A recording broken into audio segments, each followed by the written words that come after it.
Welcome to the final meeting of the Licensing Committee of this four-year council session. This meeting will be webcast and will be available on social media. So I'll just introduce myself. I'm Councillor John Bohr. I'm Chairman of the Licensing Committee, and I shall be chairing this meeting. Just a couple of housekeeping things. We have no fire drill expected, so if the bell does go, then we'll exit through the doors at the rear and meet in the car park. And if everyone could try to keep their mobile phones switched to silent, please. Now, we have three people, I believe, to speak at question time, although we have four people here. And we also have Councillor Van Dalken, who is just here to observe. He's the Cabinet Member for Licensing. We come to apologies for absence. And we have four apologies for absence. Mrs. J. Beavis, although she may turn up, she may attend later. We have Councillor Mrs. Cunningham and Councillor Mrs. Pell, and also Councillor Raymond. We have no substitutes appointed. The declarations of interest. It is to declare the existence and nature of any disclosable pecuniary interest, other pecuniary interest or non-pecuniary interest relating to items on the agenda, having regard to the code of conduct for members and having taken appropriate advice where necessary before the meeting. We have the minutes of the previous meeting. Chairman, all members indicate that whether they have yes, interests. Okay. Are there any interests? Not for me, Chairman. No. No. Thank you, Chairman.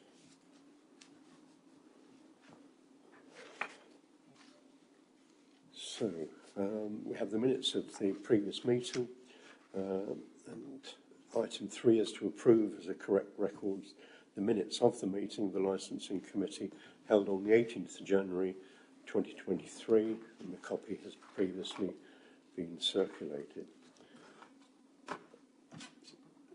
We're all happy with that? Would someone like to propose?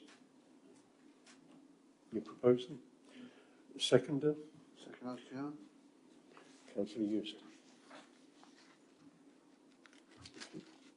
Chairman, you've had a move and a second, and we need to put to the vote all in favour? Yep. Or any against? All in No, favour. any abstentions? Thank you, Chairman. Those were unanimously approved. Chairman, before you proceed to the next item of business, public question time, please could I just remind members that as of today we have now entered into the pre-election period for the May 2023 District and Parish Council elections. Please can I remind you of the Monitoring Officer's guidance that it is business as usual for the District Council to be able to consider items, but I must remind members, regardless of whether you are standing for re-election or you are retiring, you may not use this meeting for political platforming. If I consider any of your debate is reaching into the areas of pre-election campaigning, I will discontinue your part of your speech. I do appreciate that sounds quite intrusive, but I'm sure you appreciate the guidance is to ensure that this meeting meets accordingly, appropriately, and has notice to the appropriate safeguards in place for the decision making of this authority during this sensitive time. Thank you, members.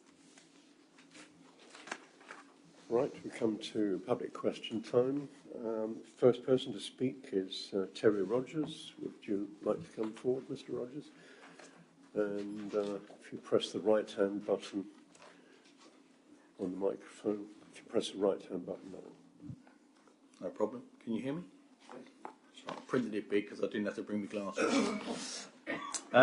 As a member of the taxi trade, I feel a responsibility supplying a good business to our customers. And one of the things about sort of delimiting the numbers, it can cause lots of different things, and everyone's got a different opinion on that. But I also believe that we've got taxis out there that are being used on a day-to-day basis that are clocking up miles, but we've also got a limited number, but there are taxis out there that are not performing and not actually doing any miles per year. Now, before we look at sort of doing things like delimiting numbers and letting more and more cabs out there, I think it's our problem to make sure that the cabs that are out there are being used properly. And having cabs that have got 10 miles on them from one year to another is ridiculous. I mean, as an owner of taxis, my cars are out there every day. You know, we put a lot of miles on our cars, and I think that there should be some sort of system where at least you guys or the licensing authority can monitor the amount of miles a car does, and even if it was a limited number, it's got to do X amount per month, per year. But to have cars that have done, let's say, for instance, 20 miles in a year, it proves they're not being worked. And I think adding those back into the system will generate a lot more sort of people who want to work, who will get back onto the ranks, which will limit the amount of complaints for lack of cabs within the district. I dare say the licensing committee could tell you the mileage on different cars, but I'm just going from what I see around the area over the last 5 years. There are cars parked in different places and have been for long periods, some of them 15, 18 months. That shouldn't be allowed when, you know, the rest of us are trying to sort of fight for our businesses. I think what we should make sure is the ones that are out there not being used be given to those people who want to use them. Thank you very much. Do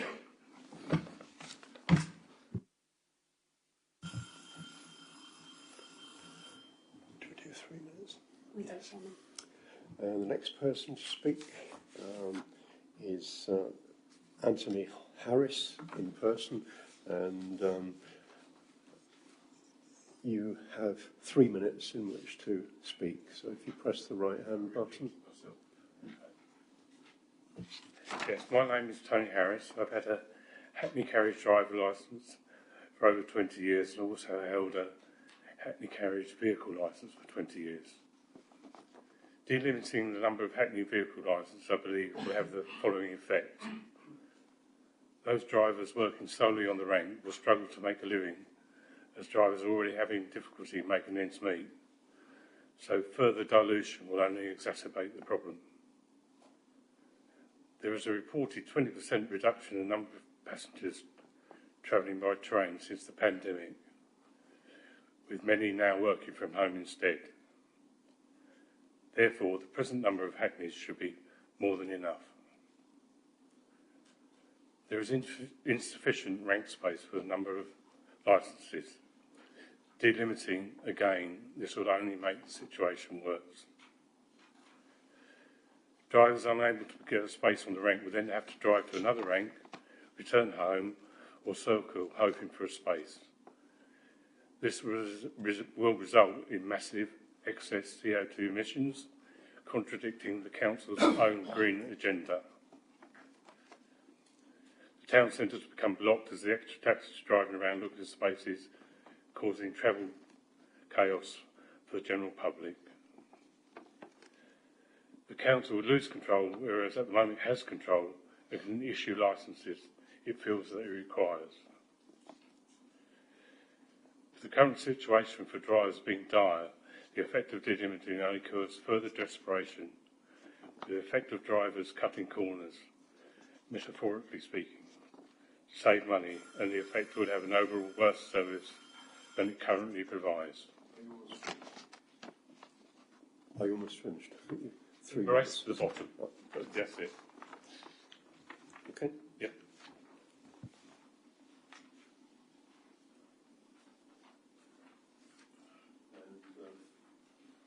Finally, Mr. Archer, Barry Archer.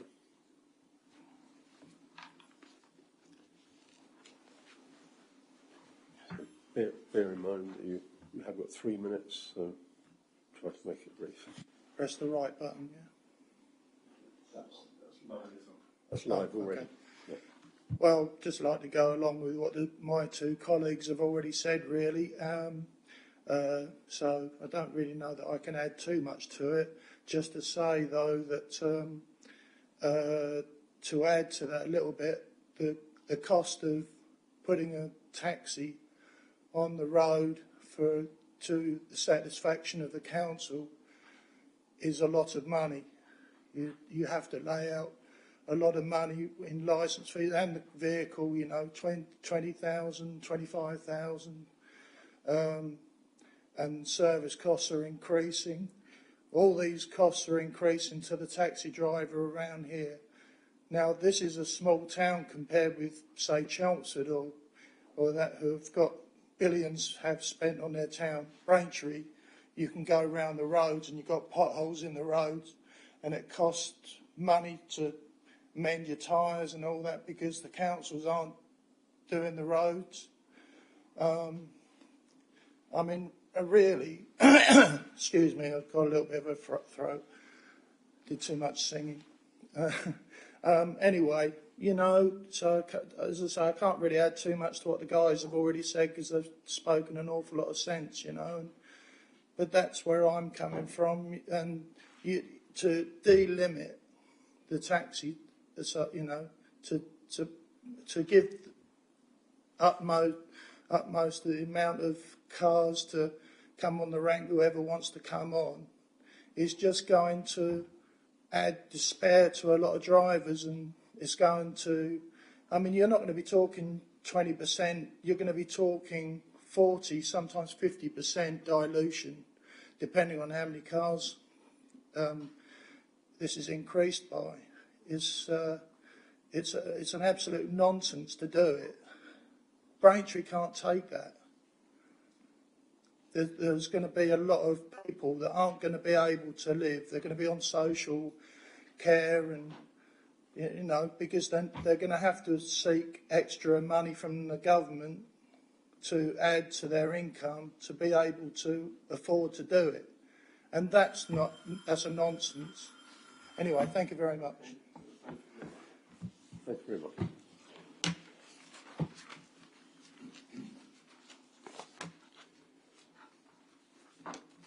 We now come on to the next item of the agenda.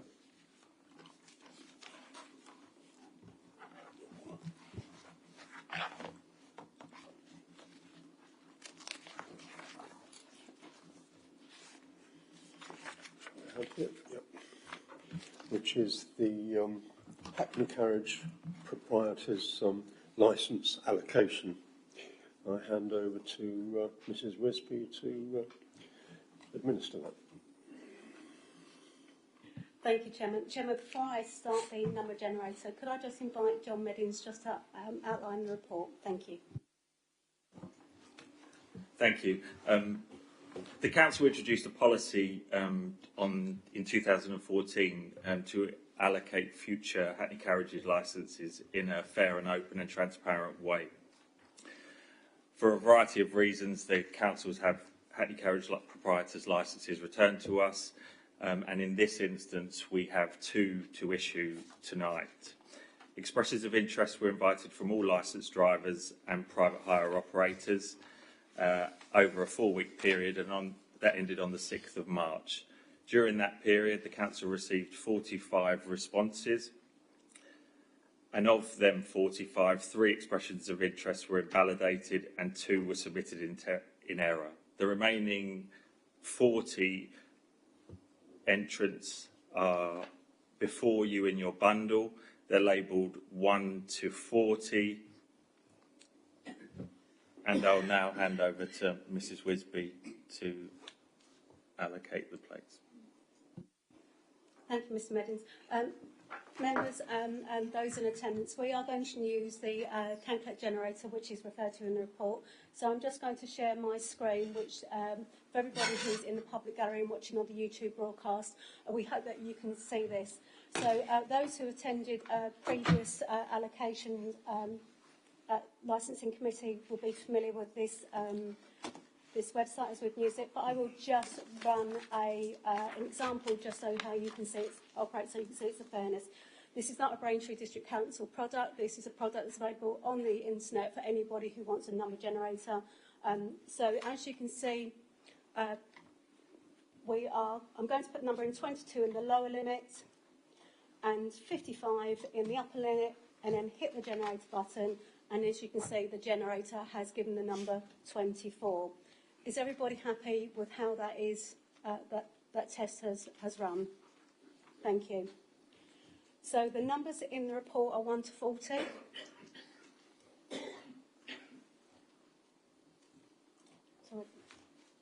So we are pulling for the first plate, and then we have the reserve, and then the second plate, then the reserve. Is everybody happy with that?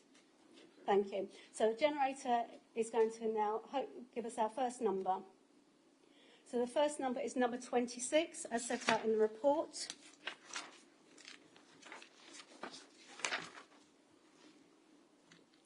And the reserve goes to number 19. The second plate is to number 9,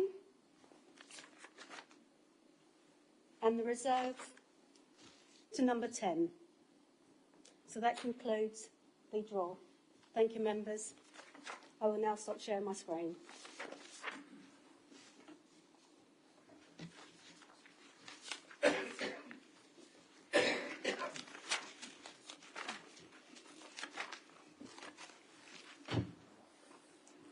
So, Chairman, that concludes that item. All the valuable plates have been pulled.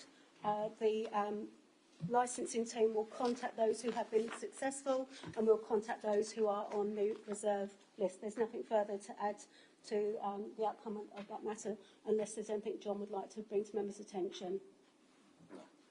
Thank you, Chairman. That concludes the matter. Thank you very much, Mrs. Wisby. We now move to item 6 on the agenda, which is the report on quantity restrictions for taxi licences. This is shown on pages 10 to 69 in the report.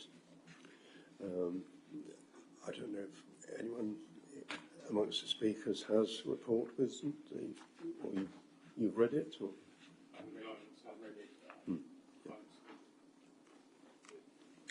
Okay, I shall ask Daniel Molini to present.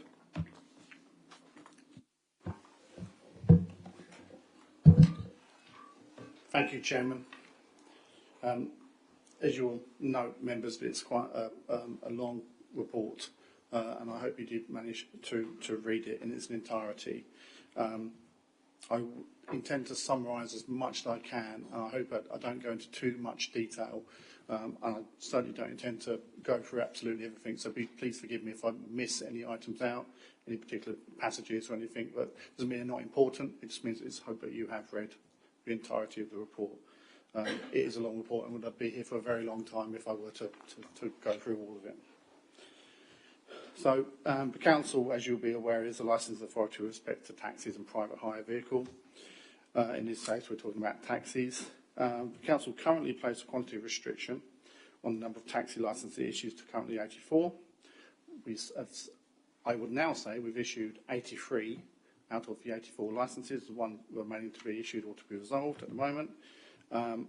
Should the individuals who have been awarded a licence from the draw, then we'll have 83 licences in place. The Council has placed a quantity restriction on the number of taxi licences issued for approximately the last 2 to 3 decades. And we last revisited this subject on the 11th of September 2019, and the committee at that time considered a report concerning the limit. The committee at that time agreed that a consultation exercise seeking stakeholders' views on whether the limit should remain before reconsidering the matter based upon the results of the consultation. Unfortunately, then, within 6 months of that committee, we had the pandemic, and there was obviously a lot going along for the trade, the authority, and we are now in 2023, and we're now able to review the results of the consultation. I will just quickly touch upon national guidance with respect to quantity restrictions. If you've read the original report in 2019, there's a detailed discussion regarding all the guidance in place with respect to quantity restrictions. New guidance provided by the Department for Transport, the DfT, and the guidance is called the Taxi and Private Hire Vehicle Licensing Best Practice Guidance for Licensing Authorities in England 2022, has been updated and does reflect the latest thinking with respect to quantity restrictions. It is a consultation draft. Consultations were provided in response to the draft, and the DfT is yet to publish the final version of that consultation. So as a result of that, any discussion or any comments I make regarding guidance should be considered with caution, as it is a consultation draft. However, it is the most up-to-date thinking with respect to quantity restrictions, and I will say it doesn't particularly reverse the existing position of the Department for Transport on this matter. So the guidance reaffirms the status of Section 16 of the Transport Act 1985, which provides that the grant of a taxi licence may be refused for the purpose of limiting the number of licensed taxis if, but only if, the licensing authority is satisfied that there is no significant unmet demand for taxi services in their area. The guidance also refers to the separate guidance produced by the Competitions and Markets Authority, which was published on 2017 on the regulation of taxis and private hire vehicles, which determined that quantity restrictions, if I do say QR, I do apologise, but I mean quantity restrictions, are not necessary to ensure the safety of passengers or to ensure fares are reasonable. However, they can harm passengers by reducing availability, increasing waiting times, and reducing the scope for downward competitive pressure on fares.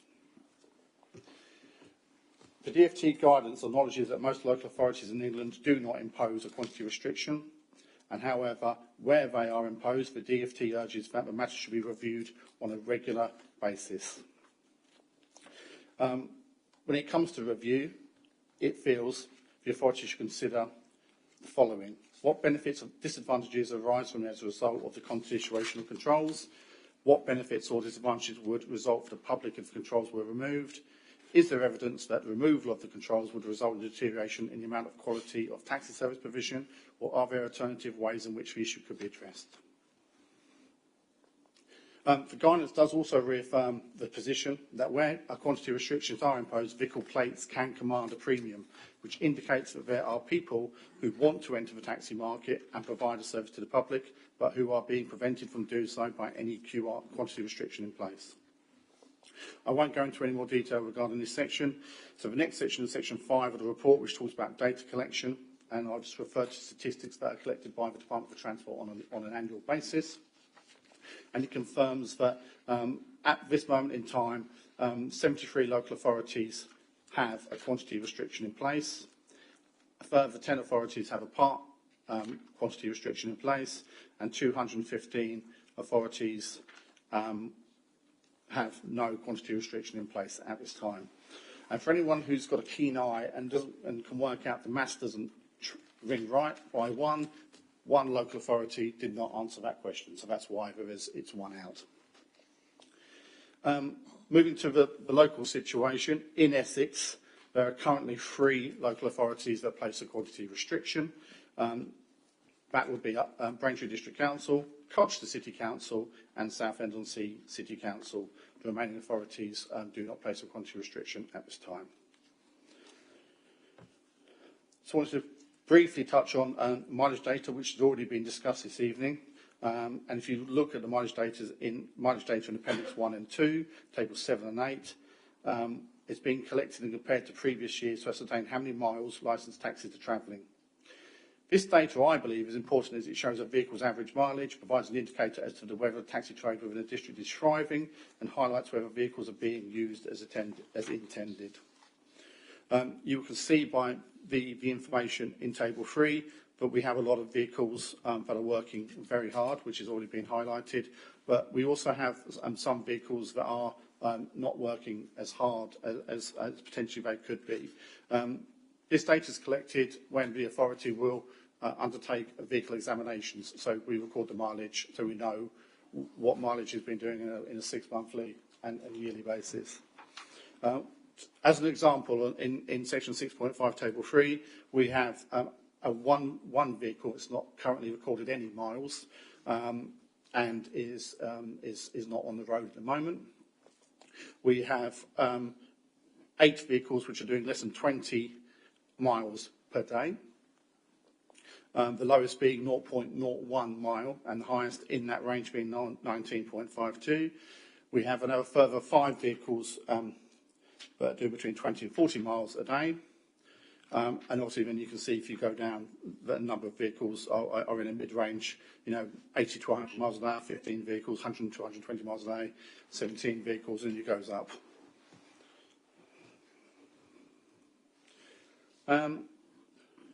You can see in table 4 that I've recorded the mileage and the annual and daily mileage was 8 vehicles that were in that less than 20 mile bracket. And as you can see, of the 8 vehicles, that the majority of them, all of them are travelling very few miles. The lowest being 0.01, and then we have 3 miles a day, 5 miles a day, 9 miles a day, up until 19 miles a day. And if you can probably think about the journey of a car, maybe a commute to work, you can potentially compare what that would mean.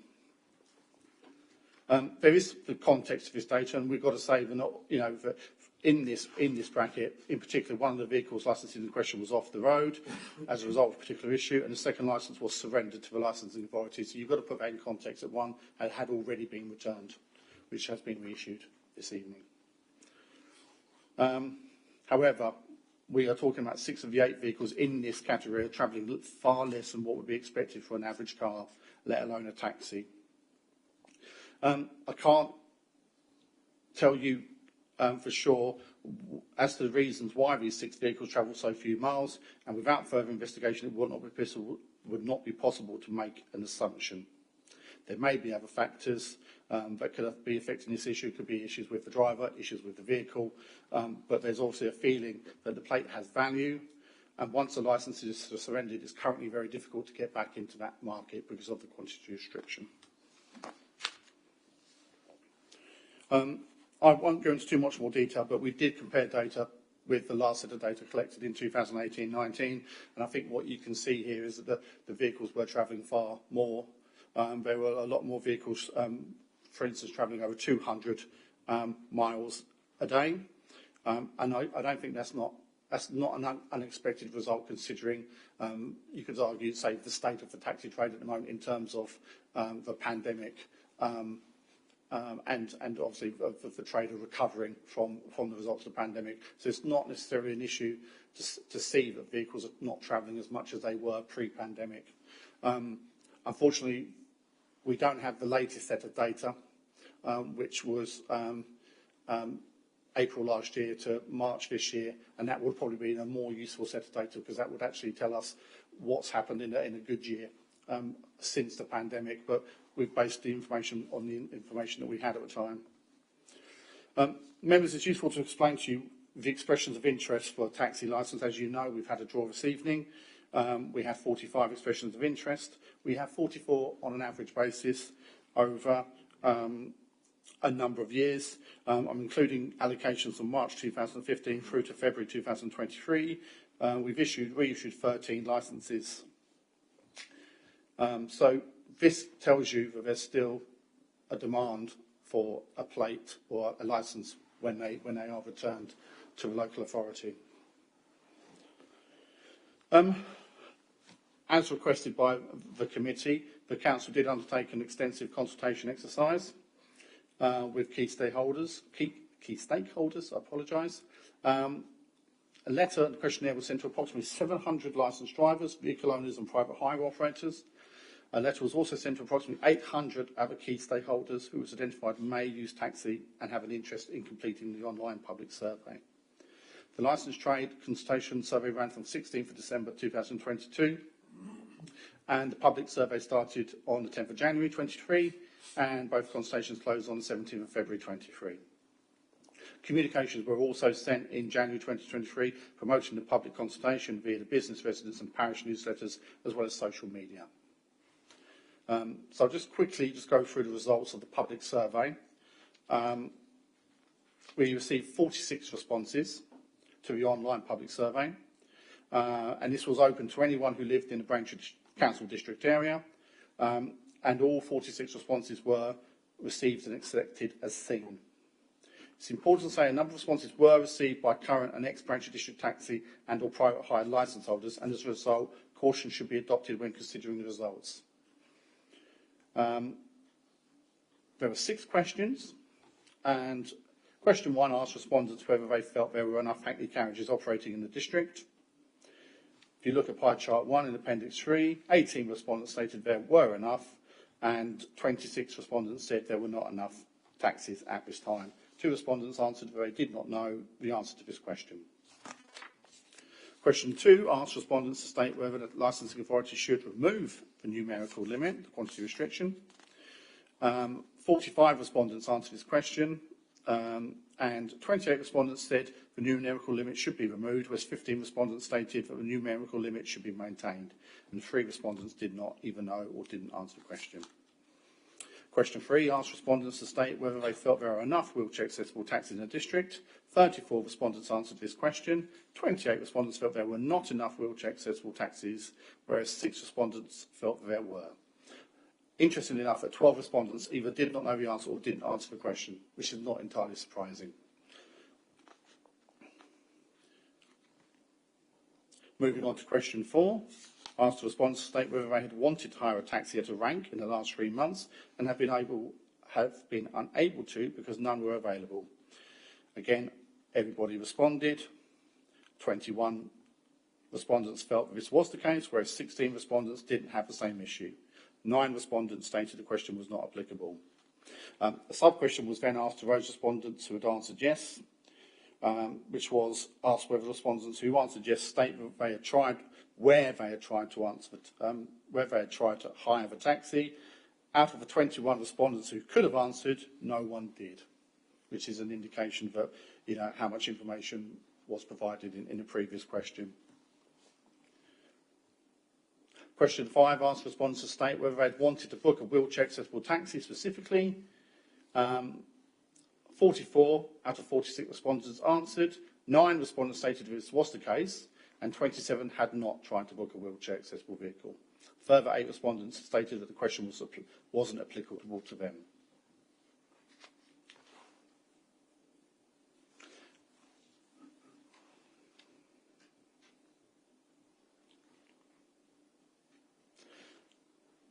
So anyone who had been asked, of those respondents who had answered yes to the main question, there was a further question which asked whether the respondents who answered yes state how long approximately was the wait time quoted for a wheelchair accessible vehicle. Of the 9 positive responses, 8 provided a further response highlighted in Table 9. So the common response was there was no availability, no suitable vehicle available on a particular day. 1 respondent advised that they had to call patient transport instead, whereas 1 respondent advised that the taxi company advised the vehicle wasn't available as they didn't have a trained driver available. 1 respondent advised that they couldn't hire a wheelchair accessible taxi at all, which was usual. Then question 6 asked respondents to provide any additional comments they had regarding this issue. And the responses are in Table 10. I won't go through all of them. 3 respondents stated there are enough taxis in Braintree. Increasing the number would lead to more traffic congestion, which has already been mentioned. Respondents stated this will lead to more pollution, and 1 respondent referred to existing taxis leaving their engines running. Not entirely relevant to this. Respondents suggested licensing increase restriction to 100 vehicles licences, as it was felt this increase would not flood the market. I will say that this is not a question which is open to members this evening, but that's a comment that was made. 1 respondent felt that any issues of obtaining a taxi is not related to the quantity restriction itself, but the lack of drivers, which is a feeling amongst the trade that it can be quite difficult finding drivers to drive vehicles. A number of respondents said there was a lack of taxis and more were needed. One respondent referred to the growth within the town centre, within Braintree town. Another respondent advised that there were not enough taxis considering how close the council is situated to Stansted Airport. A respondent made reference to the increase of private hire vehicles licensed by other licensing authorities and the lack of procedure to drive these vehicles. The respondent also felt that fees for both taxis and private hire vehicles should be fixed by the council.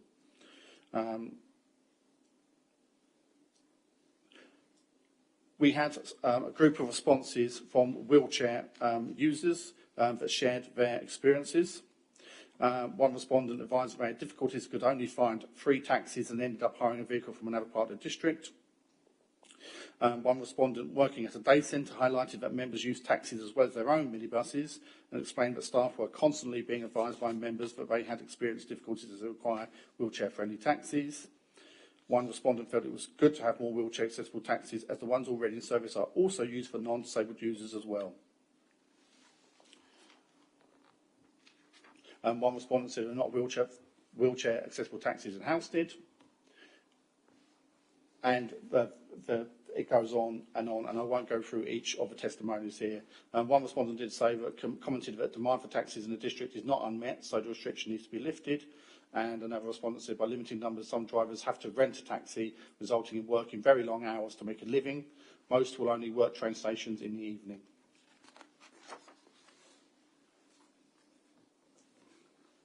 But it's worthwhile reading the comments, all the comments in their entirety. Section 10, which refers to the trade survey, the council received 23 responses, to the trade survey, and a further email from a private hire licence driver, stroke operator. The survey consists of 61 questions. I appreciate that's long, but there were a few questions limited to quantity restrictions, but it was also felt the council wanted to ask of people a number of other questions about a number of other issues affecting the trade, and that information will be presented to the committee at another time. I'm only going to focus on responses made to respect to quantity restrictions this evening. Question 16 answered drivers of Hackney carriages if they could estimate the percentage of work they obtain from a trade. Sorry, from taxi ranks, do apologise. The majority, which were 4 drivers, said they worked 51 to 75% of the time from a taxi rank. Question 18 asked respondents rented a Hackney carriage plate. 3 respondents answered this question that they did rent a plate. Question 19 then went on to ask how much, if they could tell us how much they were paying for a plate at this time. 2 respondents advised they were paying £250 per week, whereas 1 respondent said they were paying £350 per week. In each case, all 3 respondents were not responsible for maintaining the vehicle they rent. Referring to the results in question 22, relating to those 3 respondents, 2 of the 3 respondents acknowledged that there were not sufficient Hackney carriages during all periods, and the third stated there were generally sufficient numbers. The 2 respondents who did not think there were sufficient numbers highlighted this applied to either all day and night or during the evening or night. In terms of question 23, asked whether respondents felt that there are not sufficient Hackney carriages at certain times, at which periods are more taxis required. 13 respondents did not answer the question. 3 respondents stated that taxis are required during the daytime. 3 stated that more taxis are required during the evening and night. And 3 respondents stated that more taxis are required all day and night. Question 24 asked how many taxis should there be in the fleet. The results were 14 respondents stated that the number should remain as it is at 14, which was the majority, by far the majority. 5 respondents stated that the number should increase to either 100, 110, 120 or 150. 3 did not answer and 1 felt that the question was not applicable to them. Question 25 referred to the question, should the council remove the numerical limit on the number of taxis, licences it issues? 16 respondents stated that the quantity restriction should not be removed. 3 stated the quantity restriction should be removed, and 2 respondents did not answer the question, and 1 respondent did not have an opinion.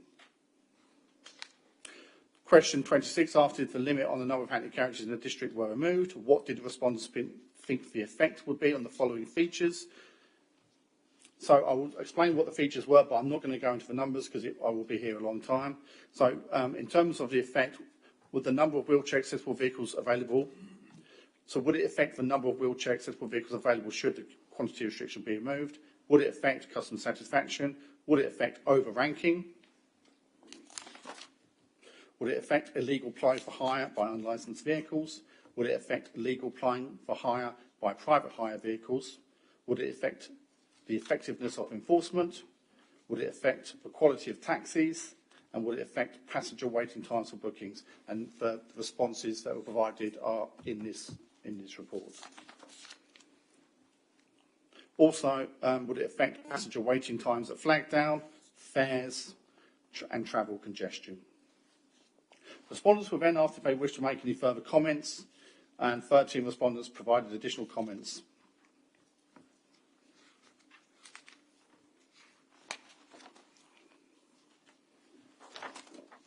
One, I'll just give you a snapshot, but there were some very well thought out arguments made in this section, and I would encourage members to read the comments made in the Appendix 4 because there's a lot of comments there.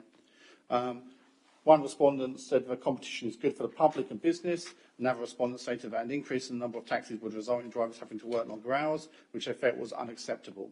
So you've got two converse arguments there. One respondent made a comment that taxi providers find it difficult to employ drivers. Question 27 asked respondents' opinions with respect to a number of issues related to the numerical limit removal of the quantity restriction. I'm going to stop saying numerical limit. There is not enough work to support the current number of Hackney carriages.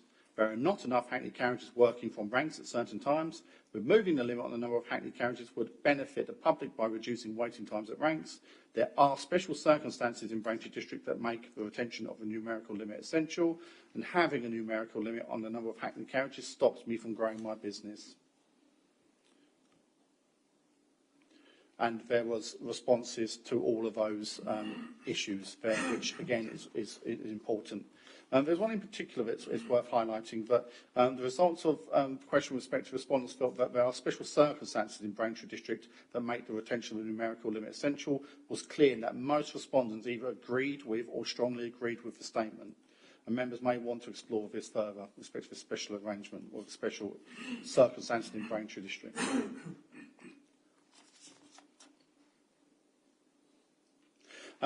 Question 28, respondents were asked what the effects of removing the quantity restriction would have on them. 14 respondents stated that they would work more hours. No one stated they would work fewer hours. 3 respondents would acquire more than one taxi, and the same number of respondents stated they would switch from private hire vehicles to taxis. 5 respondents stated they would leave the trade entirely, and 7 respondents stated they would undertake more pre-booked work. And then respondents were finally asked if they wished to make any further comments, and lots of further comments were made. And I really do encourage members to have a look at this because there was a number of very well thought out, detailed discussions regarding the trade's opinions. So there are 2 options available to the committee this evening. The first, under section 11, is to continue to limit the number of taxi licences it issues and commission an independent survey to assess whether there is currently an unmet demand for taxi licences in the district, or to remove the limit on the number of taxi licences the licensing authority issues in the district with effect from 1st of April 2023. The options appraisal just gives a basic idea of some of the issues that the committee may want to consider. So in considering the options presented, there could be direct or indirect consequences to a number of key stakeholders, including those who currently hold taxi licences, those that want to apply for a taxi licence and can't because of the quantity restriction, the travelling public and the local authority. It's important to recognise that should the Council maintain the quantity restriction, it would do so against the advice from the Department for Transport and the Competition and Markets Authority.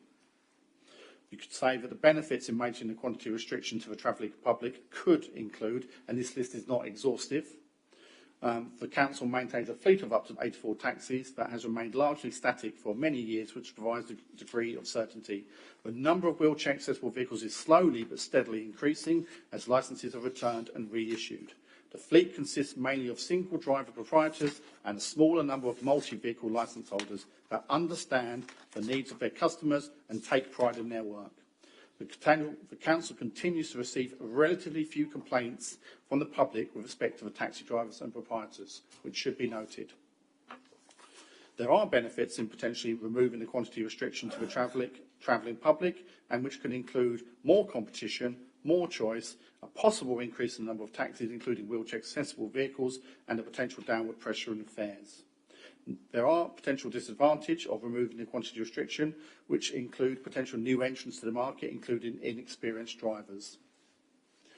There are also concerns from financial trade that vehicle quality and standards will reduce, and the council will have less controls on as if should more vehicles be added to the fleet, and levels of enforcement could reduce. And also there are real concerns with respect to overranking, which I haven't particularly touched on. And there's lots of information and support about overranking, and it's certainly an area for discussion this evening. So the next step, there are no formal next steps arising from this report. There's a pre-section on the financial implications, the legal implications, and the equality and diversity implications with a list of appendices and background papers. And thank you for your patience in listening to me. Thank you very much. Thank you very much, Mr. Moline.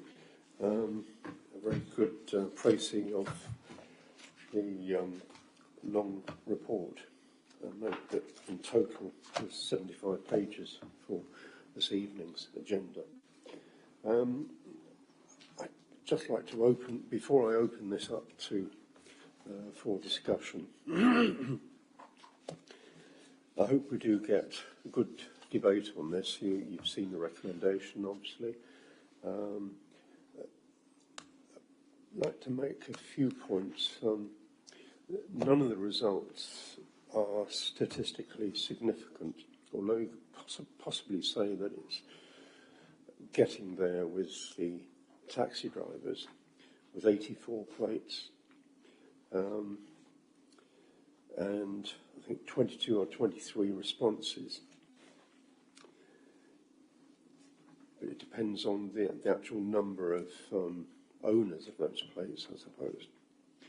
The sample was too small, certainly with regard to the public as well. It's quite disappointing. It's always quite disappointing that we do get such a low percentage of responses, because this would help us very objectively to plan the future. You will have seen quite clearly a marked polarisation of opinion on, for example, the number of restrictions, which is what we're here to discuss tonight. And I found the individual responses, written responses, quite interesting and useful. But to look at the overall situation, I'm very much a graphical person on the pie charts. Give you the indication, an indication of views quite simply and quickly. And you may wish to compare, for example, pie chart 2 with pie chart 12. And again, on the number of accessible taxis, there's a clear difference of opinion. The demand versus the supply.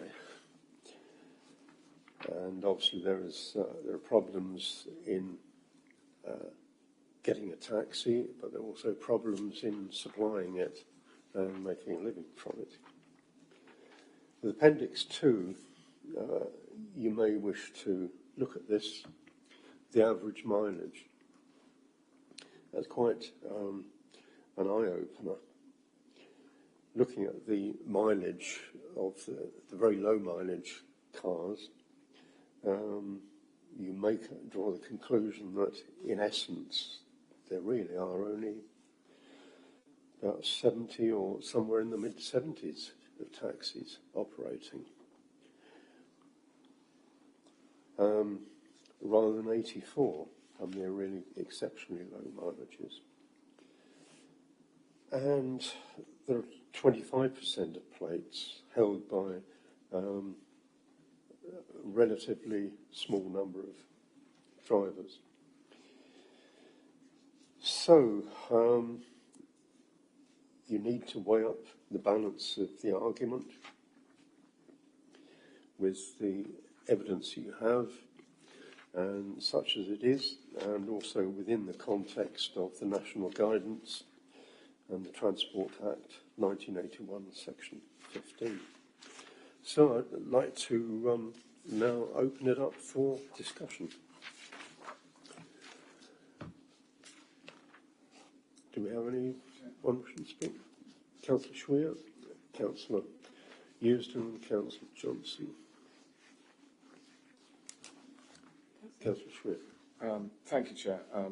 And thank you very much, Daniel, for your report. You're quite right. It is very long. There's an awful lot of information with a lot of opinions, and actually an awful lot to think about the future of transporting our residents via taxis around the district and beyond. And I agree with your comments, Chair, about the data that has been supplied, the very, very low level of responses, considering 700 letters went out, and also the responses online. So I am concerned about that we may base decisions on data which are very small in percentage-wise, when you consider that we are pushing a population of 150,000 across the district. And I feel this is really important, and you made a very good point about post-COVID, and we haven't fully responded yet to that. And I agree with the sentiment about the information that's in those pie charts, but those pie charts are made up on very, very small counts of responses. So, having read that report, I've come to the situation where I feel it's a difficult decision to make to actually fall down on quantitative restriction or otherwise. And I appreciate the fact that the 73 councils are on quantitative restriction, 10 are part and 215 have not those. But that doesn't relate necessarily to the population that's in them, the density of those populations and the geolocation of them all. So I think there's lots of variables in there that are really important. And I think what we've got to remember tonight is we are looking at the taxi service that is going to be serving our residents, especially those that are potentially disabled or can't get around quite so well, that have that facility to be able to use a taxi to give them that flexible freedom that they want and is provided. So all in all, taking all those into consideration, I have come to a point that I think that, as you mentioned, we have two options tonight, and I'm going to be bold here because I want to move the option to continue to limit the numbers of the taxi licence as in recommendation 11.1 and commission an independent survey to assess whether there's any unmet demand, because of all of the information that you gave us tonight in the usage of our taxis does indicate, as the Chair just said, that there are a certain amount of taxis that are not being fully utilised. So I think we need to look at it really deeply and get more information and data. And as you said, the latest data available in, I think you said March 23, isn't available. So we haven't got that data. So I think that we do need that data to make an informed decision on that whole process. So I would like to see that independent commission come forward, that work go ahead, because I think that will give the committee a far better way to look at the the balance and then readjust those arguments once we've got all of that data in front of us, with especially taking into account the comments that were made from the taxi drivers that are with us tonight, and all of that is important. And I think because this is going to be a decision that an option that we're going to consider for quite a long period of time to benefit the district, I think we need as much data and time and expertise from yourselves for further guidance. I know that we've got to make a decision, but I think that guidance is optimal, because that new data may well change some of the data and the pie charts here.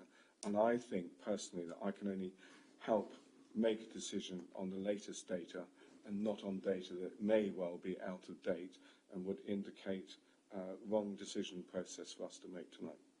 Thank you. Thank you very much. I would prefer to have complete debate before we have anything moved, if you wouldn't mind.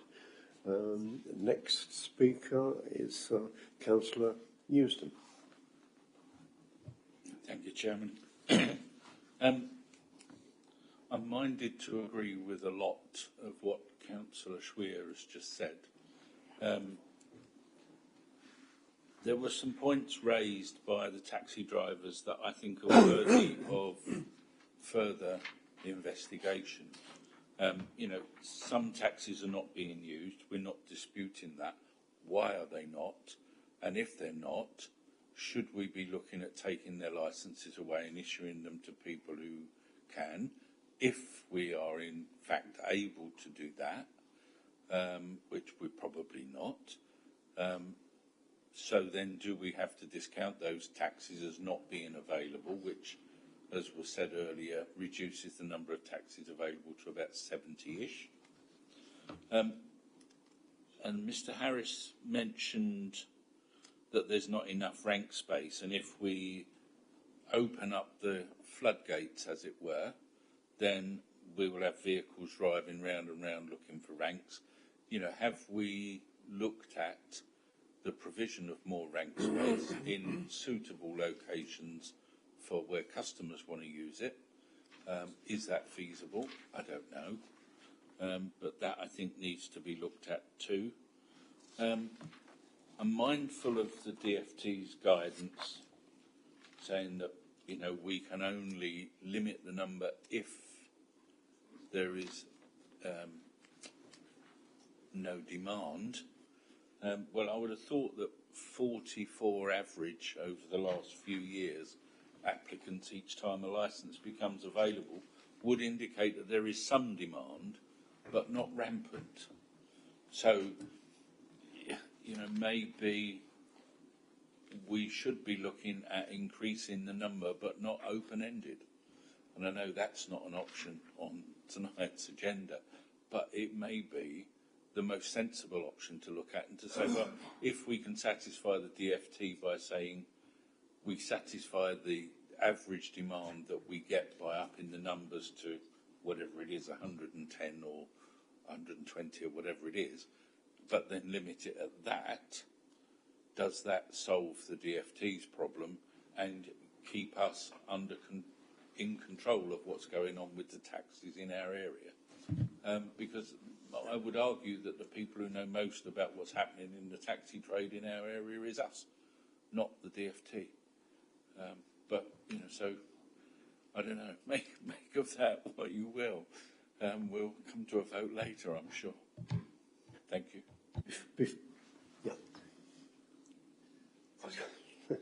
Before we move to the next speaker, I believe that there is, excuse me, there is no way that we can take a licence away from someone, which is why there is this other option as an alternative. I think the DFT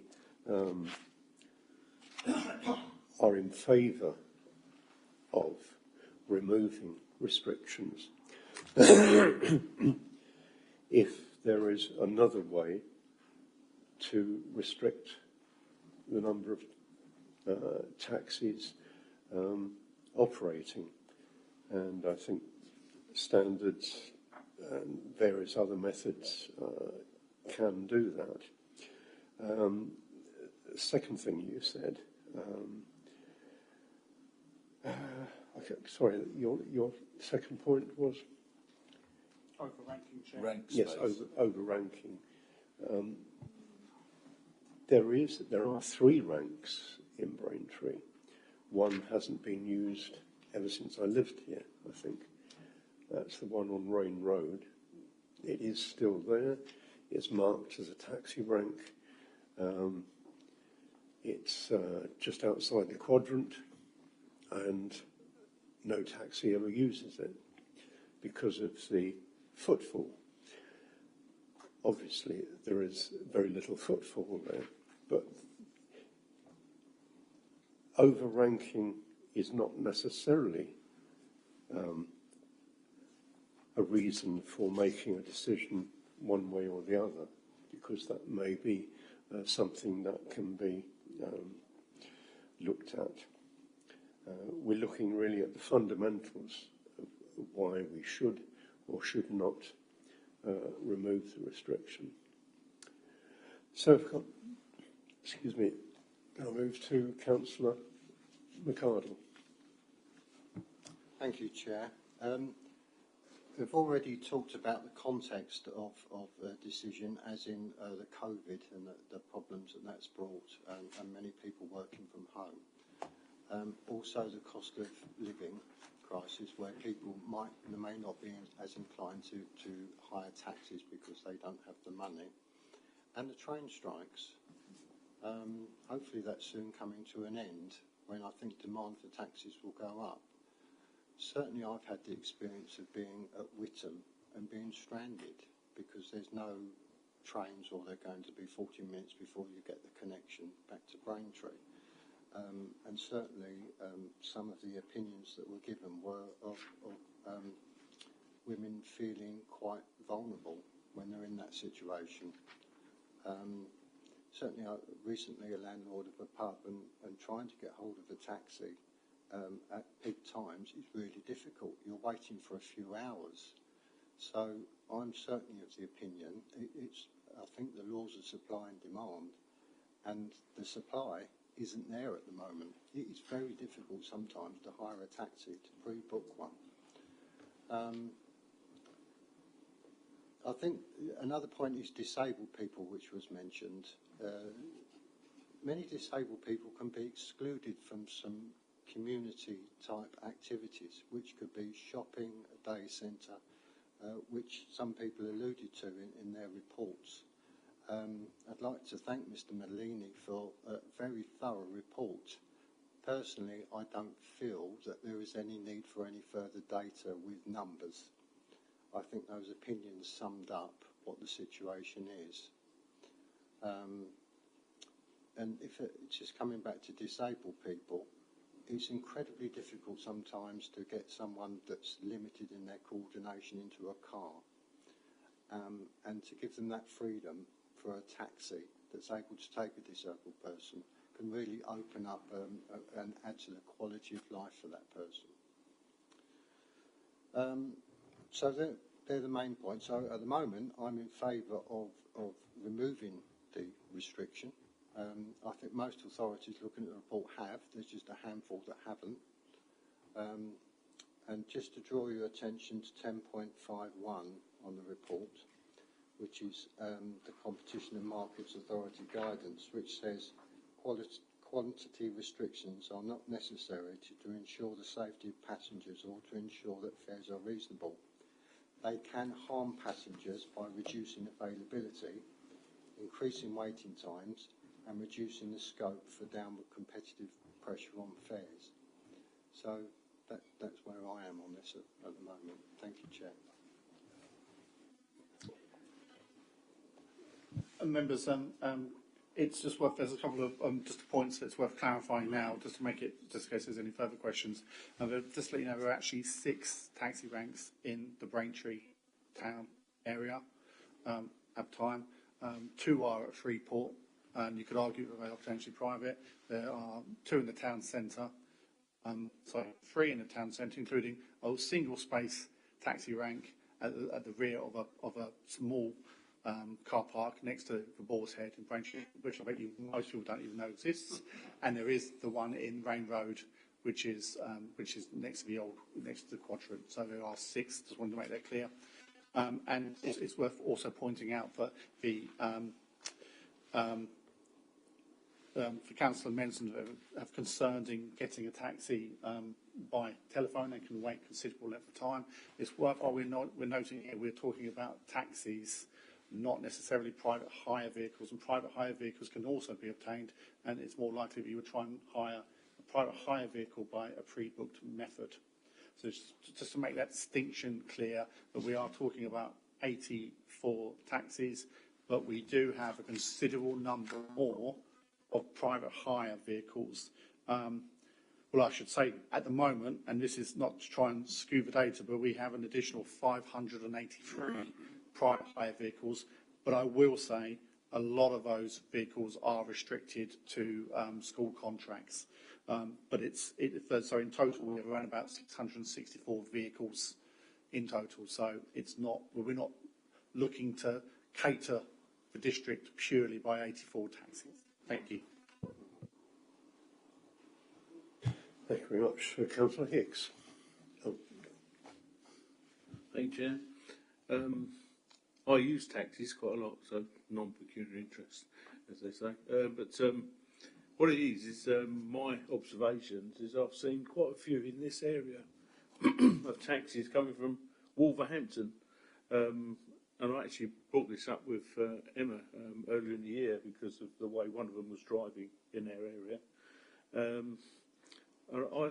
I'm in agreement with Peter that we should keep the restriction in place, because if there's work enough for people to come that far out into this little town, Angleton, I think we've got the number about right. That's what I have to say. Thank you very much, Councillor Wright.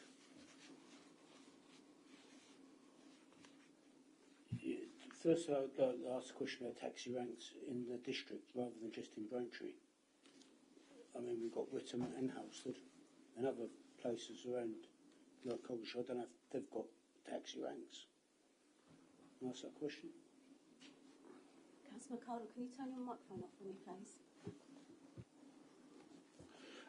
Just to let you know, please don't think I was excluding other parts of the district where they're equally as important. But the reference made by a member, it was talking about the number of taxi ranks in Braintree Town, so I wanted to clear that point up. There are also taxi ranks in other parts of the district. There is one taxi rank in Witham, which is at Albert Road at the train station, but there's also another taxi rank outside the Dorrington Public House in Halstead, which is Trinity Street. Unless I've got it wrong, there are no other taxi ranks that I can think of. I don't think that's a taxi rank. Might be something, but it's not anything which I'm aware of. There's been discussion in the past regarding more taxi ranks in Newton Street, but there isn't any at the moment. I think I'm right on that, but I do apologise if I'm wrong. But let's just say question mark regarding another taxi rank in the car park in the back of Newton Street. Thank you. Yeah, carry on anyway. I think the data may be skewed at the moment because the last lot of data we've got there is for the period of the pandemic. So we're not quite sure what's going to happen in the next 2 years. I mean, I would prefer to be able to defer the decision so we can look at data when, in inverted commas, things get back to a bit of normality.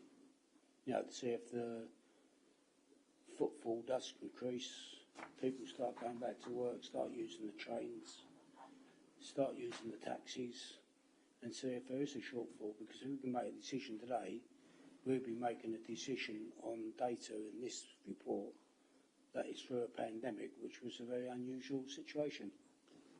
I mean, the system should be saying that due to all the houses being built, we should need a lot more taxis. But I imagine that's being taken up by minicabs, which have got no restriction on. There's no restriction on the number of private hire vehicles. So they're probably taking up the slack from the taxis because they've got to have pre-book though. I mean, the thing I'd be more worried about is accessible taxis for disabled people. Our minicabs, I know we're not talking on minicabs at the moment, but are minicabs accessible for wheelchairs, or they can be, or they don't have to be? No, we don't want to. Chairman, I'm just mindful we're getting slightly off topic with the questions. This is a debate about the delimiting of numbers. I appreciate with members it's picking up other lines of inquiry, particularly around the private hire element of the taxi trade. But tonight we are focusing on the Hackney carriage element. So it would be helpful if the debate can focus on it. But can I also point out, members, the report on page 17 gives you the period when the consultation period was carried out, which was last December through to January of this year. So we weren't in pandemic. This was business as usual when that consultation was carried out. So, I appreciate, but members, we were not in a lockdown scenario in terms of the pandemic. It was business as usual in terms of the public's accessibility to the trade and services, albeit that the trade and services may have put in measures in place to protect their drivers and their staff who drive them. But I just need to make that clear that the data is not old data. That data is barely 2 months old. So it's an important point that I do make to you, because it's also, picking up Councillor Swear's concerns about it being independent. It's a survey that's been carried out by officers. This area of licensing has been subject to quite a bit of case law and consideration by the courts. And there's a case law that says that you do not have to have independent surveys before taking this decision. And any challenge would be through the courts on the JR based on whether it would necessarily be reasonable. So as long as members take into account all the relevant factors, they do not need to have the council's own survey is sufficient enough to base your decision on, on how you'd like to proceed this evening. But if it's members' desire to secure further research, then obviously that's a matter for your decision and the further debate. But I'd just like to make that point clear. This is not historic data. This is very new data and not collected in a period of the pandemic as we're in terms of lockdown. Can I rephrase my question then, or my answer? There's still a lot of people who are still not going back to work in London and using the trains, because the car parks in Witham are at least half empty of commuter traffic, and I imagine that's the same with people who are using taxis late at night. So I think we might be still basing our thinking not on a normality. Chairman, I just mind people's, members, we did a survey of over 700 people. We cannot mandate responses to those. It's like any survey. We put it out in good faith. We put it to all those who we are aware of, and we put it in forums where the public at large can access that. It is common with other surveys carried out, not just by the licensing team, but this organisation, that responses to public consultation is low. We don't have the levels that we may hope for, but a survey has been conducted. We have had the responses, and we can't mandate members of the public to respond to surveys like anything. We hope that we, in contact with the Trade Direct, that all trade members will have responded, and the same as when we contact the public, and the groups who we've identified and the public who've seen it on the website would have also responded. But we cannot guarantee that we'll have a response sample. Like anything, we set a time period for responses, because if we keep on and open-ended, then the argument would be, is the data being skewed because we've got an outcome that is favourable for what is in mind at that time. So that's why we set a time period, and then, you know, we have to consider responses received in that time period. But as I said, if members in their decision decide that further research is warranted, then that is something that the office would look at.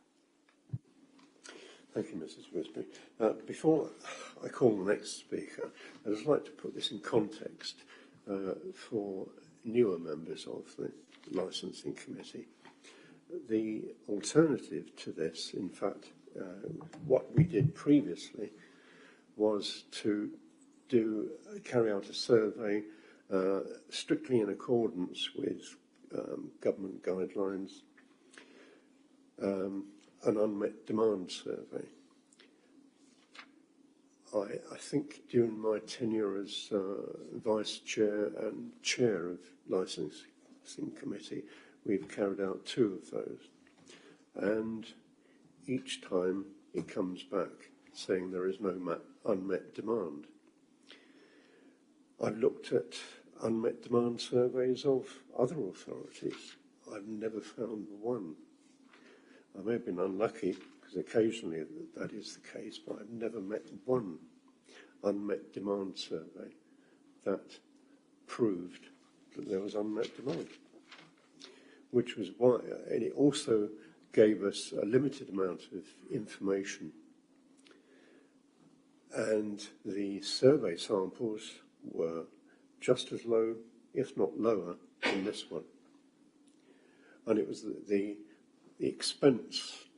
It had to be carried out in a particular way by an external organisation.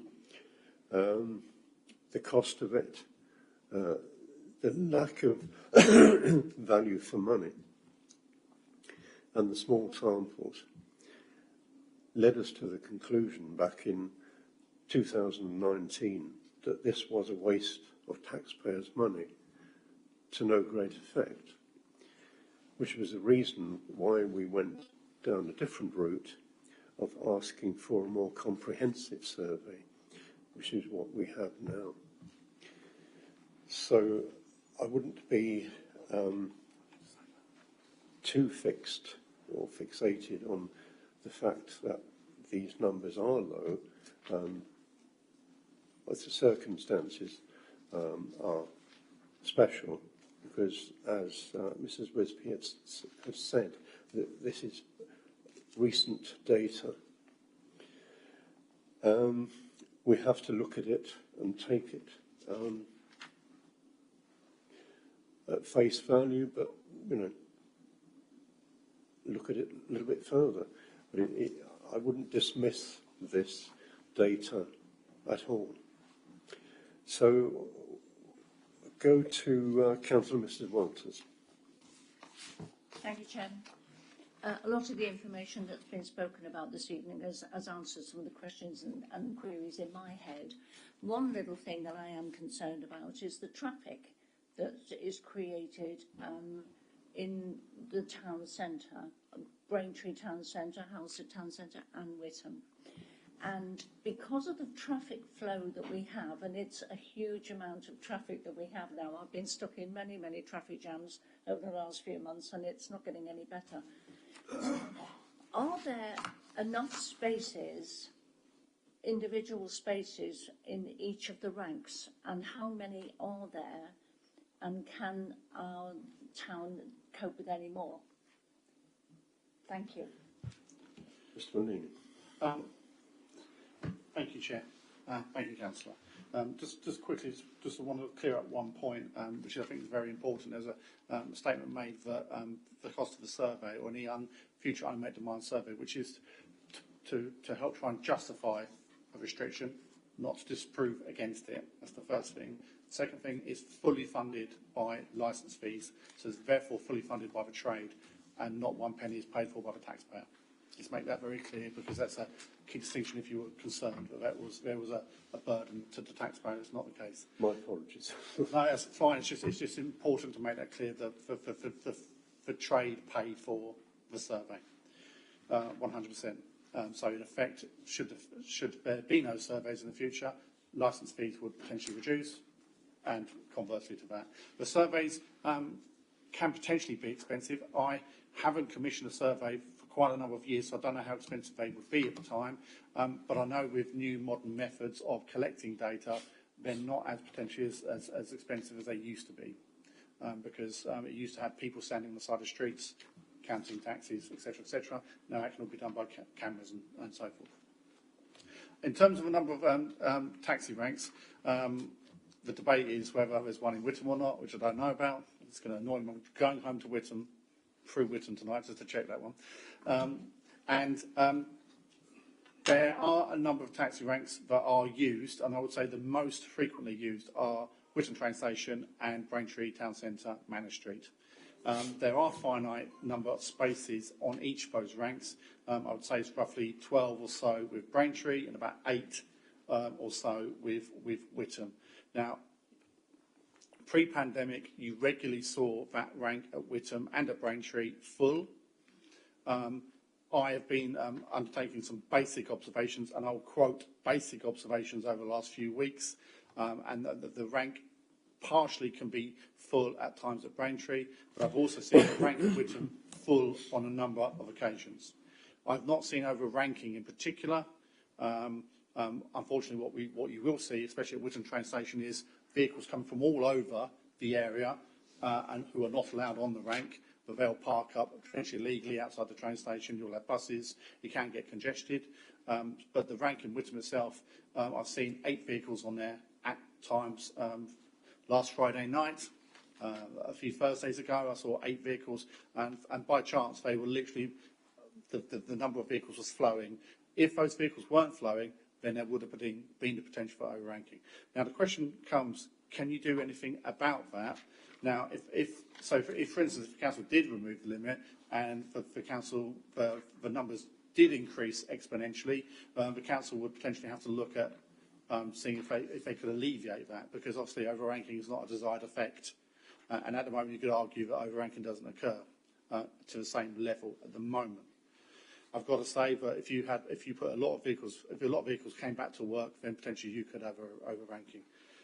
The issue is that you probably can't increase the size of Witham or Braintree Town Centre ranks, Witham train station, sorry, and Braintree Town Centre ranks easily, without affecting other road users. For instance, it's residents parking at Witham. If you were to take away the residents parking, you could increase the rank, but I'm sure that wouldn't be very easy to do, and the residents probably wouldn't appreciate it.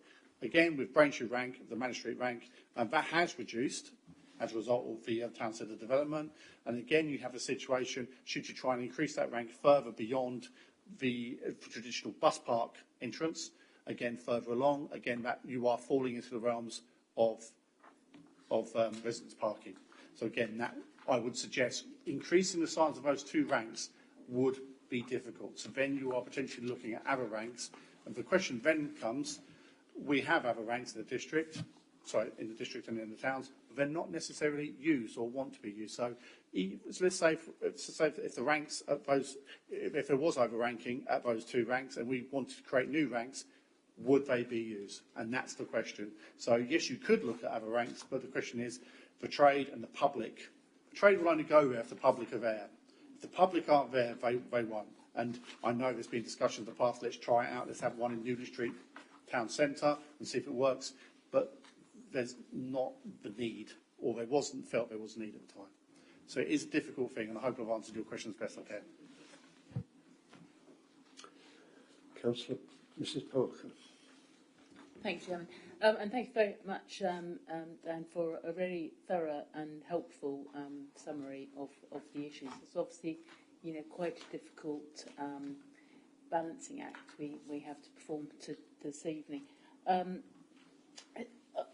Just a few points, really.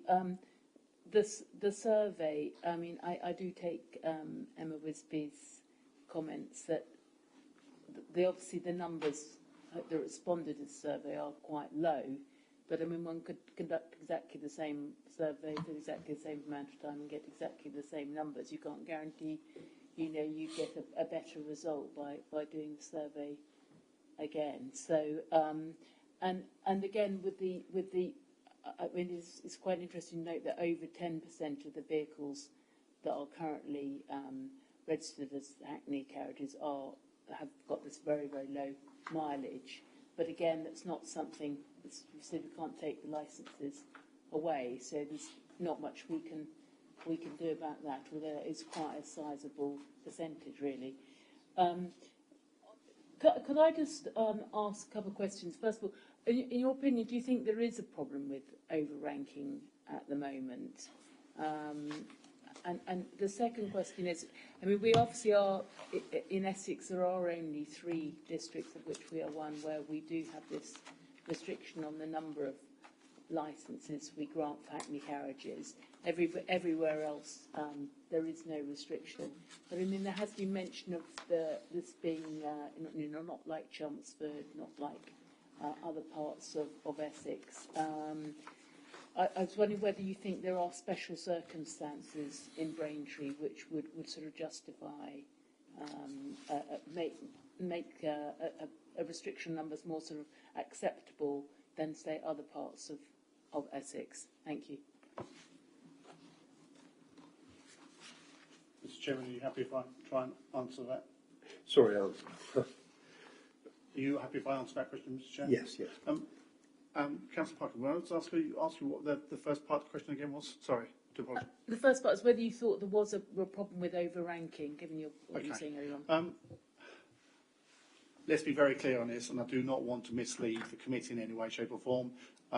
I've been to a few of the ranks in the last few weeks, very limited amount and for very limited stays.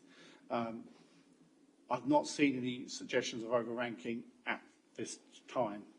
I can't say whether the overranking still doesn't occur. I know that it used to occur at times with a number of taxis that we've had, especially at Whittam train station. That's a particular case.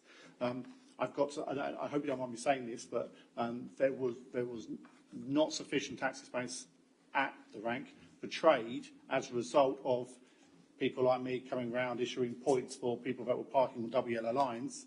They came up with a solution to prevent overranking at the train station by using a car park and down the road and radios. And that was something that the trade did to try and help alleviate. But it was an unofficial system. It did work, but I'm not sure if it's being used again. I've heard recently from one proprietor that it is, but I personally haven't seen it. But what I have seen is almost like a bit of a tightrope at the moment, but there's just enough vehicles coming and leaving not to cause overranking. And the second part of the question, forgive me, was respected to other circumstances in other towns, or? Well, just really sort of why they felt that there is sort of special circumstances in Braintree and you know, in the district. It's hard for me to say that for special circumstances as such, but you could argue that the issue of overranking could be one of those circumstances if there's a lack of feasibility to make more ranks should the need be there. Depends on who you ask the question. With respect to special circumstances, you speak to the trade, they will say that they've created a market over a number of many years, provided goodwill, to good service to customers, and therefore they're concerned that should the limit be removed, that goodwill will be lost and the professionalism of the service and so forth will be lost also. So that's when you're looking at special circumstances, they're the kinds of things you're looking at. There was a detailed section of the report about other issues that could arise. You know, the concerns are the quality of vehicles, the lack of enforcement or more enforcement, quality, the control. You could argue that if the limit is removed, that the control goes. Whereas if there is further survey work to try and confirm the quantity restriction, and if unmet demand is determined, then the council can issue more licences on a controlled basis if it wishes to do so. And there are a number of local authorities that continue with the restriction and do issue more plates on a controlled basis. York City Council being one very recently did so, introduce more plates in a controlled fashion. So that ability is there. it's hard to say whether I can think of any other special circumstances that would potentially be relevant, but there is detailed information in the report which gives you that indication of what the kind of areas that were under consideration. Excuse me, okay. Just ask the lady there, are you filming this? Sorry? Are you filming this? No, no. Oh, I see. I see, right. My eyesight. Mm. Okay, we have... Chairman, can I just say that this is a recorded meeting that's available on YouTube. So, there's, you know, if anybody does want to record this meeting, you are permitted to do so, just not in an intrusive manner, just to put out there. But that's absolutely fine. Thank you very much for clarifying. But this is a public meeting that is being currently broadcast on the Council's live YouTube channel, and it will be made available from tomorrow morning. So if anybody who hasn't been able to be at this meeting this evening and watch the debate can do so, and that will be on the YouTube channel in perpetuity. Thank you. Okay, Councillor Rose. Yes, thank you, Chairman. I think members have got to understand that Mr Malini put this out as a survey. This is not a national census. And it went out as a survey with an accompanying letter and an email asking people to respond. And I feel that the responses we got does enable us to formulate an opinion with the usage of taxes and numbers. However, you'll find that the public may have a different view to what actually happens in our minds. For instance, on pie chart 1, it says, are there enough hackney carriages in Braintree? The answer was 26 said no, and 18 said yes, which leads us to believe there aren't enough. So we may have to need to increase that. The other thing is about the usage, where it says, do you feel there's enough wheelchair accessible taxis in Braintree District? The answer came back, 28 said no, but 6 said yes. Now, it may well be, and the drivers will probably know better than I, but people come in perhaps to the community hospital in Rain Road, and they come in from the outlying areas in the district by public service bus, and they get a taxi from the bus terminal up to the community hospital, and vice versa. They may book a return trip, I don't know. But it could be that it says here that there's not enough wheelchair accessible taxis. I could say to the drivers, the owners, do you have wheelchair accessible vehicles available on your fleet? I don't know. Maybe that's a way, but if we did that, would that increase numbers? Or maybe we would need to increase numbers. But I think the survey does allow us to formulate an opinion, especially when people have to wait. It says here, have you been unable to get a taxi because none were available? Well, the answer was yes, 21, no, 16. So that would lead again to say there's not enough out there. So it may well be that we could look at the numbers, and I think this chart and this excellent report by Mr Malini, I believe, does show us and enable us to formulate that. Because you could put another survey out of 100 people and get 30 back. You think, well, that's not enough. We put a survey out for 250 people and get 80 back. You know, where do we stop? I think it does give us a snapshot of where we are, and we can't keep asking Mr Malini through his good officers to keep issuing surveys every 3 months. And these guys wouldn't want to keep dropping on their doormat every 3 months. They want to get on and work, I'm sure. Thank you, Chairman. Yes.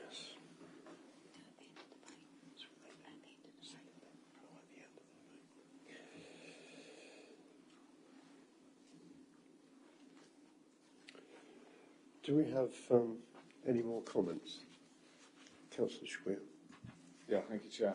I'd just like to come quickly back on the very good debate and comments made, because really I think the options that we've got in front of us tonight actually potentially could be altered, because effectively we've got option 1, which is to continue the limits of restricted taxi licences, or the other one is to remove it. Because it's being pointed out by, I think, by officers and members that, and also by Emma Wisby, that data is relatively recent. So taking that into consideration, and what Councillor Rose says about that data, if we were to put it out again, would come back in a similar vein, it kind of narrows our choices down to 2. So I think, taking that into account, can I ask the officers, are there any other additional options that we need to put in there tonight that can make this process easier, or is this the final option as to exactly what is there? Because effectively we've got 2 choices.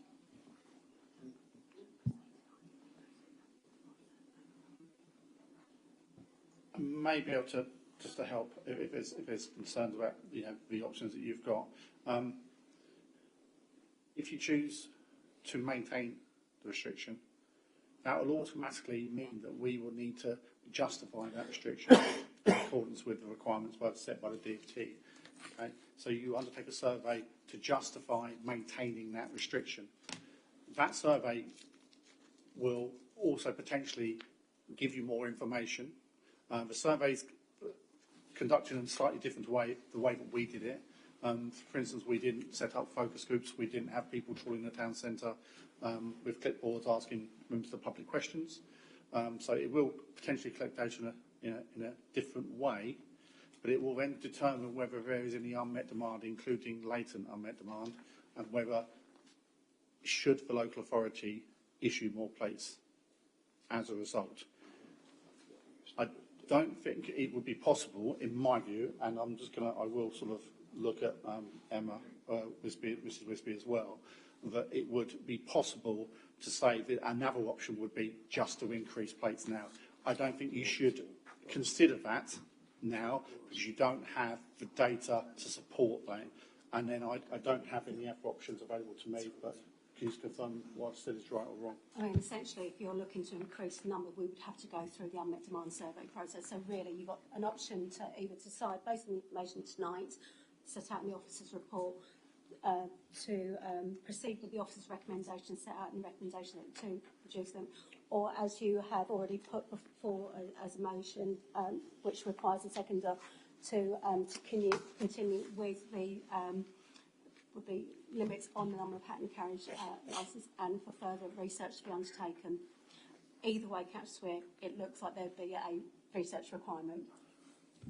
Thank you, Chair. Could I just come back and say, I think the important point there, Daniel, is what you made, is that on that option that we would have more information and go in line with the DfT as well. So I'm still going to stand by my recommendation. So, Councillor, you're maintaining your proposal to move to not proceed with the recommendations as set out in the report? And all the information on the debate that we've had tonight, yes, because I would like that information going forward. Thank you, Councillor. We have a second.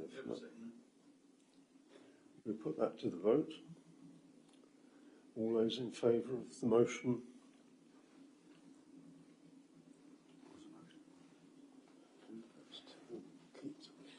For the benefit of members, the motion that's before the members being voted on is that not to proceed with the limit tonight, to continue with the limit and for further research to be carried out.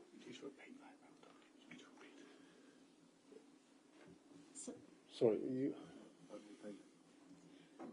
Sorry.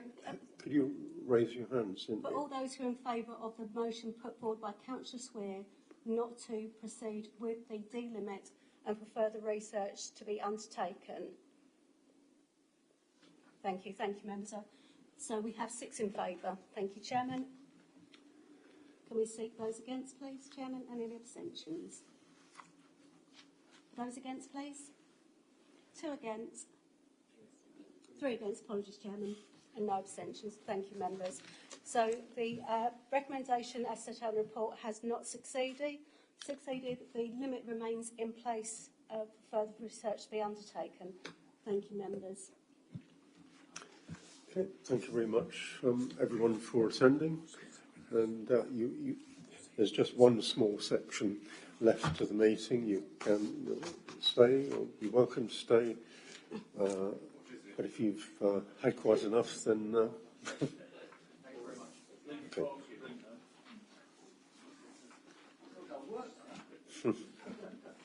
Thank you very much. Thank you, Chairman.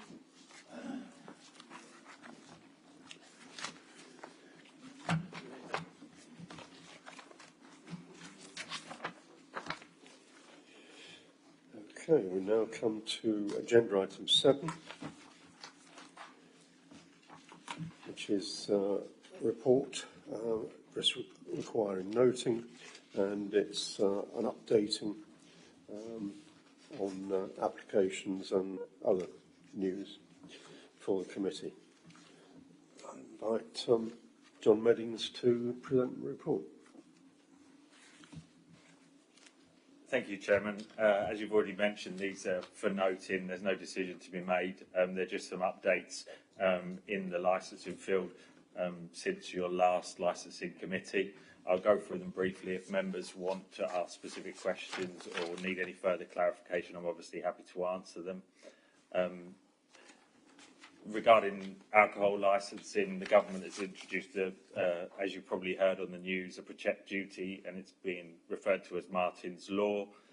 There's a fact sheet setting out how the government plan to introduce this and its progress.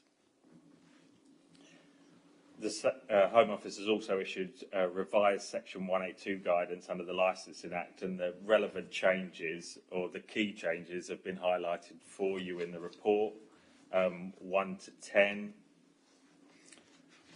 Age verification technology regarding alcohol. So the government is developing plans to improve access to services, safeguard privacy and combat fraud through the use of digital identities rather than use of physical documents. It's basically just trying to modernise the system and the way we work with modern technology, and it's obviously the way people are now evidencing their age, their identity, and a number of parameters. There's been a 6-month extension to alcohol duty frees. There's details regarding the national statistics regarding alcohol deaths. And we're obviously preparing as a team for the King's coronation and the expected increase in temporary event notices and licence applications to accommodate the celebration. The extensions that's been put forward is obviously in place now across the Bank Holiday Coronation weekend. The Licensing Act regulatory easement, so the Home Office is consulting to understand whether there's support for making the permanent changes that are in effect now, making the changes that are in effect now permanent, and the options regarding off sales and temporary event notices are before you.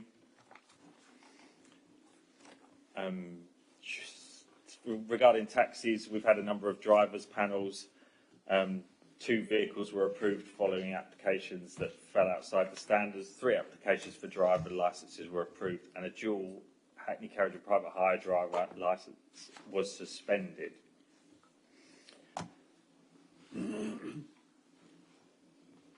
There's been a number of proactive enforcement activities taking place by officers, specifically an event in conjunction with the police regarding the Ask Angela campaign, which was targeting drink spiking in the Safer Streets area of Witham.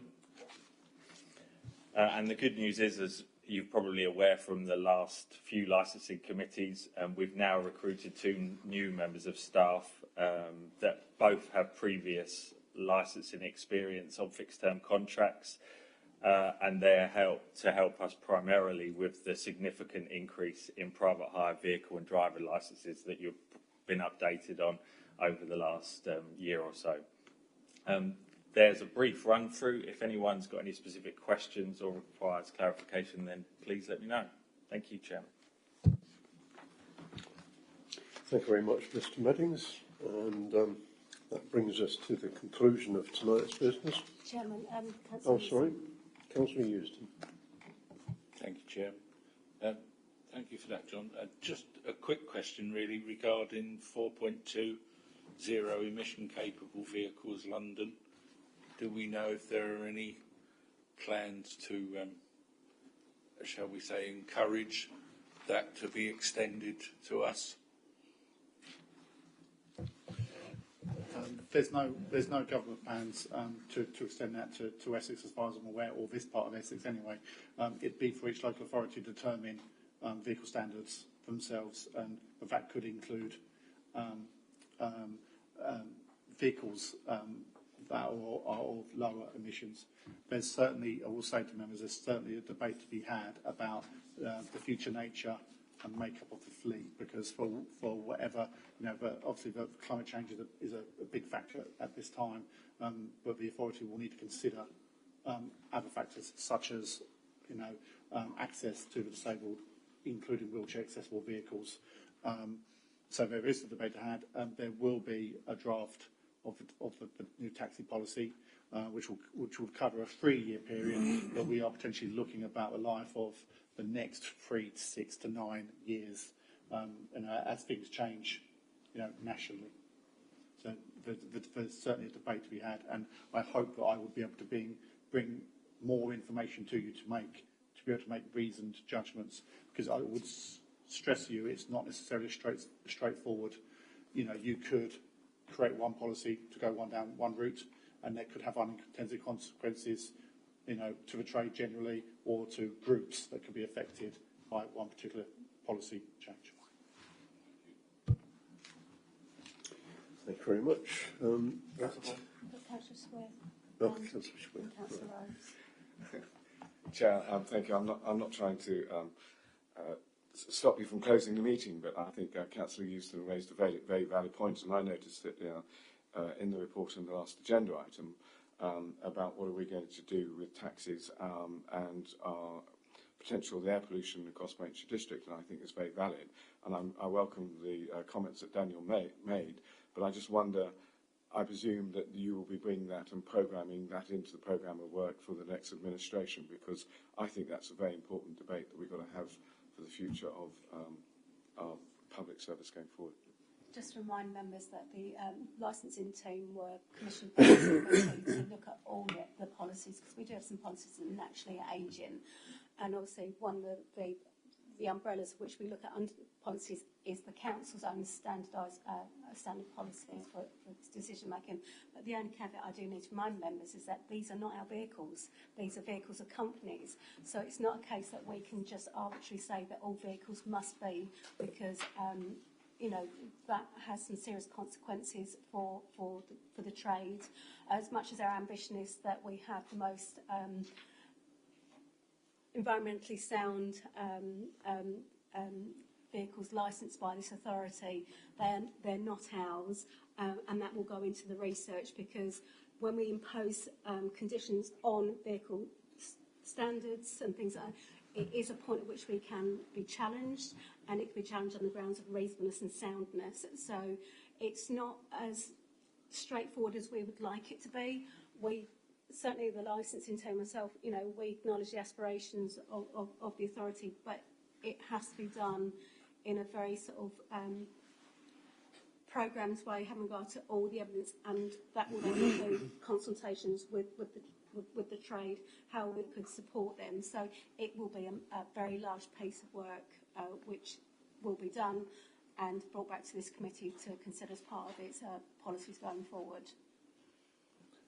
And just moving on just that quickly, but I do think it's, I do feel that the committee should be informed of the debate regarding how the future vehicles should look.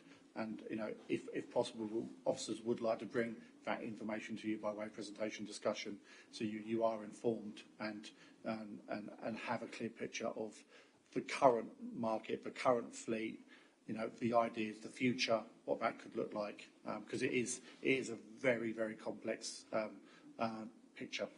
But it's certainly something that we would like to bring back to the committee if we're given the opportunity to. Thank you, Emma. Good points from you, as always, and also from Daniel. But I think, as you've just mentioned, it is a very complex issue. But obviously, we now at Braintree have a climate strategy, and it fits in with that, and it's a long-term policy. So I think all that you're saying is absolutely apt, and we need to have a really good debate. So I'm sure whoever is on the next licensing committee would, at some opportunity, welcome that debate in order to look at our future strategy. Thank you. Councillor Rose. Okay. Really just a quick question, really, for either Daniel or John. Transport for London are bringing in the 10-year rule for vehicles. and also which means that things like wedding cars and funeral operators will need to be renewed because their vehicles often over 10 years. Is that something that the Deal administration may need to be considering in the next 2 or 3 years to bring that law in? Yeah, as has already been mentioned, the policies are undergoing a complete review, and it will cover all aspects. You know, a lot of the time it's about when the members choose to how far they want to go with the changes. So, quite sensibly, there are changes to vehicle standards that do encourage more environmental vehicles, but it's how far you choose as a membership to go for, and that's the same with age of vehicles. You know, we have lots of vehicles to consider that don't fall into the traditional views of what we consider as a private hire vehicle, like limousines and wedding cars and things like that.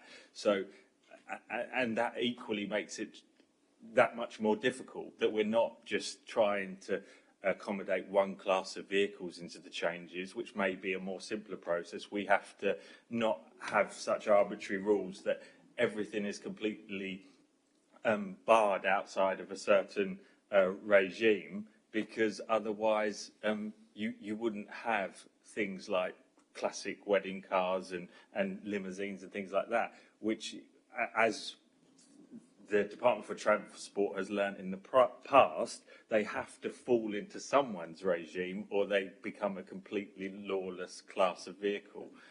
So yeah, I hope that answers your question. Yes, thank you. Chairman, I think it's also just worth reminding members that, you know, when officers will look at policies, they will also look at how our current policies have been implemented. We already have an age threshold within our current policy. Those members who routinely sit on the drivers' panel will be familiar with that. And one of the things that, you know, part of our own evidence gathering is to look at that policy and look at the decisions that have been made in light of that policy, or where the authority has departed from that policy and the reasons for doing so. I mean, those policies are over 10 years old, and a vehicle over a certain age at that time is completely different to a vehicle now of that age. So, you know, all these things will be looked at. It's one of the reasons why you don't have the policies before you now, because when we started to work on these policies, so many other things flowed from them. And I have to say, Danny, John and our team are doing a huge amount of work to sort of make sure that they have got the evidence and the considerations, so when they do bring the policies to this committee in the future, you'll have that evidence there to have confidence in what is being put forward to you as a sound policy. You know, like all policies, someone's not going to like it, someone's going to be, but to have a legally sound, well-considered policy is the main ambition going forward. And we'll look at all those uses of policy in the past to set a framework going forward and be part of the evidence that the members of the future committees will consider. And that'll be a lot more than 75 pages. Okay, no other comments? Down there, Chairman. Right. Meeting closed.